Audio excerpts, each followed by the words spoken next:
booktube, my name is Elizabeth and welcome to the Owlry. I feel like I haven't filmed in forever. I posted a video earlier this week, it might have even been last week now, but that was pre-filmed, so I literally haven't filmed anything in over a week and a half, and I've missed you guys. I've just been working a lot, and I was sick, and all of the things, but I'm back now, and I have like 5,000 videos planned for you guys over the next week or two, so I'm really excited. Today, as you can tell, I am going to be doing my favorite books of 2016 to date, so for the last 6 months, and I'm so excited. All of these books, I gave them a 5 out of 5 stars, and I highly recommend them. As always, when I talk about books that I love, I'm going to be saying the same things over and over again. Quite a few of these I did a review for on my blog, so I will link those down below if I remember. I have a really hard time remembering to post things in the description, but my blog is always linked down there, so definitely go and check it out. And I couldn't put these in particular order, so I believe that I did them chronologically, read out what I read first and second, I think, but I couldn't put these in order from like 1 to 10 or something like that, because that would have just been too hard. I loved all of these books, and the first one on my list is A Court of Thorns and Roses by Sarah J. Maas. This is about a girl named Feyre, and she accidentally kills a fairy who is disguised as a wolf, and this high fae, who is kind of like the lord of a certain part of this area where fairies live, comes and says you have to pay for this fairy life that you've taken with your own life. So first he says he's going to kill her, and then he says, well, you can pay with your life by living with us in the fairy realm and not being able to come back to the human realm. And so she does that so she doesn't, you know, get her life taken away, basically. And this was amazing. It is a very loose Beauty and the Beast retelling, but it definitely has, you know, those connections there. I really see it. The writing in this is gorgeous. The thing that I think I liked the most about this book is that it is fantasy, which is my favorite genre, but it is also new adult. It's very sexual. It is, you know, has definitely some adult content and some adult language, but I really enjoyed that. I'm not getting out of the way that young adult, I'm not like growing out of the way that young adult is written. I really like the way that young adult is written, but I like having more adult content in my young adult books, and that's where that new adult genre kind of comes in, I feel like. But up until now, I have only seen new adult books in contemporaries. I don't think I've ever read a new adult book that is fantasy, and so I'm really enjoying that. I absolutely loved this book. I'm going to be reading A Court of Mist and Fury, which is the second book in this series, in the next couple of weeks, so I'm super excited. This book was just absolutely amazing. It blew me away, and I wasn't expecting it at all. Next, I have The Crown by Kiera Cass, and I have given every single book in the selection series a 5 out of 5 stars because it is just so amazing. It is literally my addiction. I can't get enough of America. I can't get enough of the characters in these stories. I can't get enough of the way Kiera Cass writes and just pulls you in, and I love the romance and the writing style and the world that Ilya is. I like that it's just enough contemporary romance and just enough dystopian to really intrigue me, because I'm not a big fan of contemporaries, but this reads like a contemporary, which I enjoy, and it has more depth than just the romance aspect of it. A lot of people go into this thinking that it is like The Bachelor, which it definitely is like The Bachelor. It's just has more to it. There's more elements, there's more dystopian, there's more action, and it's not just a romance, and it's just so good. I have been trying to get more people to be less skeptical of this series, because I definitely went in being very skeptical about the selection series, and I read it last year, like the first 3 books back to back, and then I've read every single book that's come out since, and I just fell in love, because if you have, you know, if you have reservations about reading this series, I guarantee you, if you're a fan of dystopian or romance at all, pick it up. You will not be disappointed, I swear. The next book on my list is actually 2 books. It is the first and second book in the Summoner series by Taryn Matharu. I have The Novice here, which is the first one, and I have a copy of The Inquisition somewhere, but I can't find it. It's an ARC, and I usually don't like keeping advanced readers copies on my shelves, so I need to buy my buy like a physical copy or a regular copy to have on my shelf. But I put the ARC somewhere, and I don't know what I did with it, so that's why I don't have it here. But this series is freaking amazing. If you are a fan of magic schools, read this. If you are a fan of fantasy, read it. Taran Matharu is an excellent writer. This is about a boy named Fletcher who finds out that he is a summoner, and basically a summoner is like a magician, but they can like summon demons, and they use these demons to you know, protect themselves and for magic and things like that. And it's been a while, so the details are a little foggy on this, but it was just so good. And the demons, when I first read that there were demon summoners in this, I have this connotation of demons being like dark, dangerous, bad creatures, but they're actually really cute.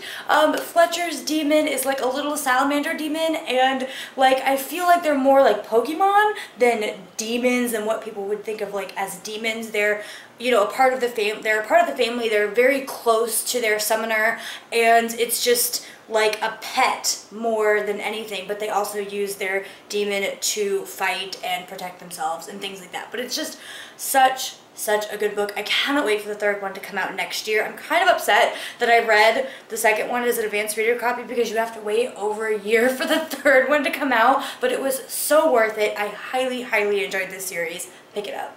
The next book on this list is Tiger Lily by this person that's on the author thing. I don't remember their name. I'm drawing a complete and total blank. But Tiger Lily follows, obviously, Tiger Lily, who is a character in the Peter Pan story that we know, and she is a part of like the Indian village, and it's her story, and it's told from the point of view of Tinkerbell, which I just thought was super cute. It was really cool to see Tinkerbell's perspective because obviously from the movie, I haven't read the original story, but from the movie you can tell that Tinkerbell is in love with Peter, and there is a relationship between Peter Pan and Tiger Lily, and it's just so good. And it gives, there is a character in the book, it's actually Tiger Lily's like adoptive father, and he is on the LGBTQ spectrum. It's not exactly clear what he is, but the way that the other Indians explain it, it sounds like he is either transgender or something to that effect.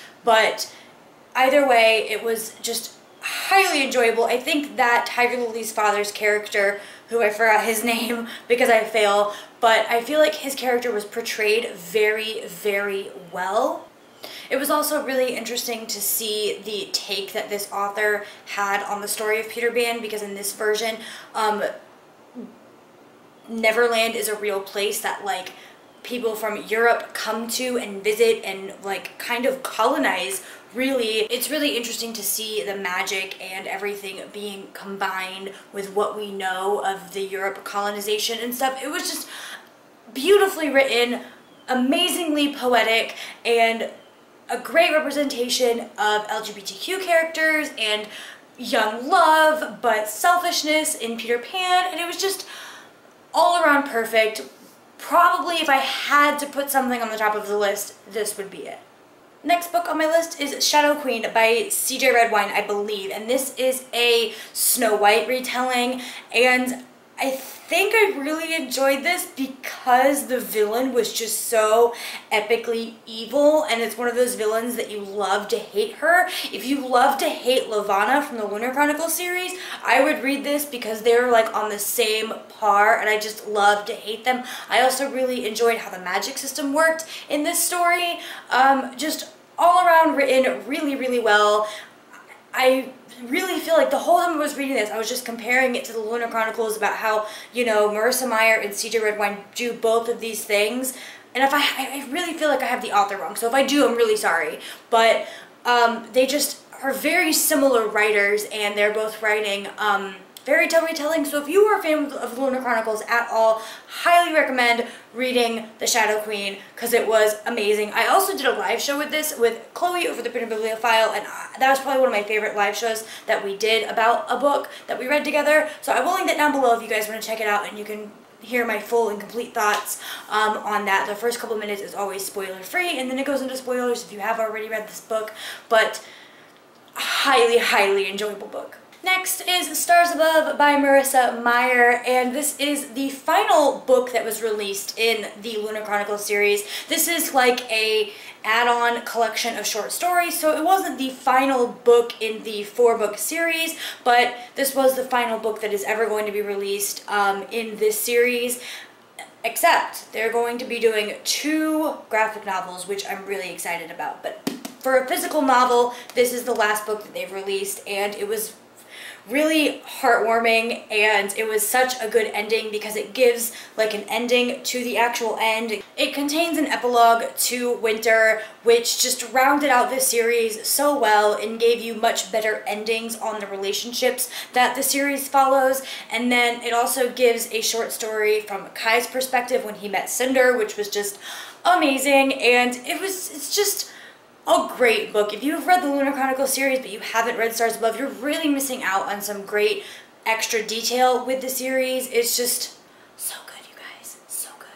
The next book on my list is actually a short story. It is very, very short. It is called Morgan by Mary E. Pearson, and this is a prequel to the Kiss of Deception by Mary E. Pearson, which, if you guys know, is my favorite fantasy series of all time.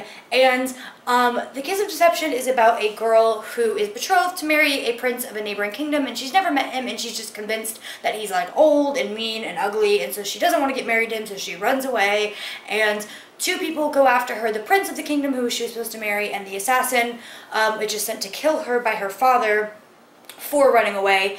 And you don't know who is the prince and who is the assassin, and obviously there's like a love triangle there, but it's so good. It's so good. But the women in this series have a sort of like magical ability, and it's like they call it the knowing, and it's kind of like they can see into the future a little bit. It's more of like an instinct that the firstborn women have. And they say that this knowing comes from the woman who founded the country that they're living in, and her name was Morgan, and so this is the beginning story of the country that they are living in, that Leah is from. And it's a love story too, and even though it's super, super short, it was just so cute, and it was really nice to get to know a character that we hear a lot about in the Remnant Chronicles series, but we actually get to meet her and see her thoughts and what she went through, and you know, how she experienced the knowing, and it was just amazing. Probably one of the best short stories that accompanies a series I have ever read. And the last 2 books in this video are The Jewel and the Right Rose by Amy Ewing.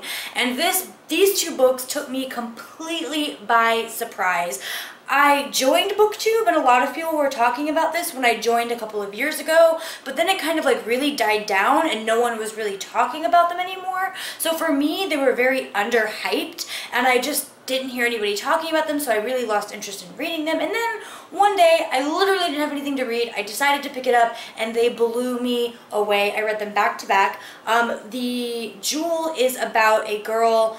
In this society, women of lower class are sold to women of upper class to be their surrogates, and so they're impregnated, and you know, obviously our main character just wants to escape that life, and so it's dystopian but reads very much contemporary, and such a good read. I just highly enjoyed this. If you are wanting some really good dystopian at the moment, these 2 books are absolutely amazing. I'm super excited for the 3rd and final book to come out. It comes out next month, I believe, and it's called The Black Key, and I just can't wait. These books were so good. I sped through them in I think less than 2 days, both of the books, and they were just so enjoyable. Alright guys, so that is it for my favorite books of 2016. I hope you enjoyed it. Let me know down in the comments below what your favorite book of 2016 so far is. And please do not forget to follow me on Twitter and Goodreads and Instagram and Snapchat. All of those things are down below, and I would love to connect to you guys on a different level outside of BookTube, and I love talking to people on Twitter and Snapchat. I almost always add people back if I remember. If I have time, I'll try to get there. But yeah, so definitely go and check out all of my social media links below, and I will see you guys in the next video. Bye!